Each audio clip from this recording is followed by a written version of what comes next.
মুম্বাই অভিমুখে মার্চকে কেন্দ্র করে জনসমুদ্রে পরিণত মহারাষ্ট্রের এক্সপ্রেসওয়েগুলো অংশ নিয়েছেন হাজার হাজার মুসলিম। মহানবীকে অবমাননা করায় এক হিন্দু ধর্মীয় প্রচারক এবং বিজেপি নেতার উপযুক্ত শাস্তির দাবিতে এ বিক্ষোভ।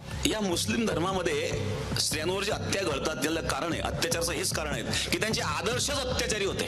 ঘটনা শুরু হয় চলতি মাসের প্রথম দিকে। মহারাষ্ট্রের এক ধর্মীয় সভায় মহানবী এবং ইসলাম ধর্ম নিয়ে কটূক্তি করেন বিতর্কিত ধর্মীয় প্রচারক রামগিরি মহারাজ, যাতে সমর্থন দেন রাজ্যেরই বিজেপি বিধায়ক নীতেশ রানা। শুধু তাই নয়, মসজিদে ঢুকে মুসলিমদের উপর হামলা চালানোর হুমকিও দেন কট্টর হিন্দুত্ববাদী এই নেতা।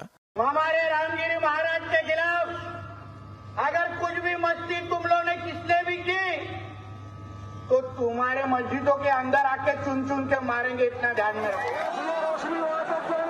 নীতেশের এমন মন্তব্যে তোলপাড় সৃষ্টি হয় গোটা রাজ্যে। ধর্মীয় অবমাননা এবং রাজ্যে শান্তিভঙ্গের অভিযোগে দায়ের করা হয় একাধিক মামলা।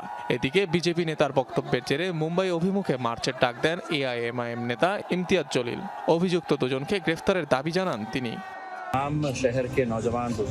এই রাজ্যের সকল তরুণ বৃদ্ধকে আহ্বান জানাই, তারা যেন এই মার্চে অংশ নেন, এখানে যেন সময় দেন। সেজন্যই এই র্যালির সিদ্ধান্ত।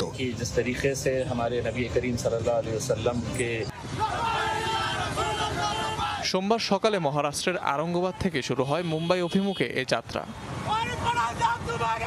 অনিক রহমান, যমুনা নিউজ।